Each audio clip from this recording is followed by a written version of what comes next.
Ei Jeesus, tää on upea. Saaks mennä kengät jalas, please? Todellakin. Jos on just jätetty, niin saa tehdä ihan mitä haluat. Mä oon tietysti miettinyt, että mä oon 90% ajasta aivan vitun positiivinen ihminen ja just se, joka näkee silver lining aivan kaikessa. Niin nyt mulla on oikeus 3 päivää nopea itsesäälissä ja maata ja valittaa ja olla poistumat ulkomaailmaa. Todellakin. Sitä paitsi pääsiäinenhän on just oikea aika erota. Jep. Ristiinnaulitseminen eli jätetyksi tuleminen, check. Johonkin kivenkoloon eli luksushotelliin kuolemaan vetäytyminen, check. Nyt pitäisi vielä keksiä, että miten se ylösnousemus tapahtuu. Pääsiäisenä on paljon paremmat ruuatkin kuin jouluna. Jep, eli suklaa. Punaviini. Ja valkoviini. Ja mämmi.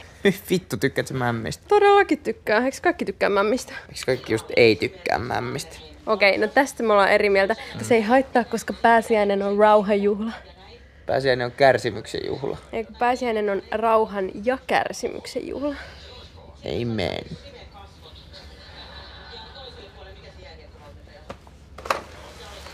Haloo, saisiko yhden ylösnousemuksen tänne 609?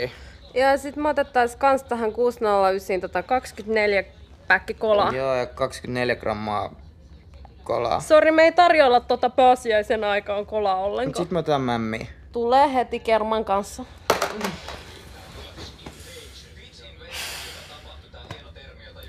Elämä on ohi.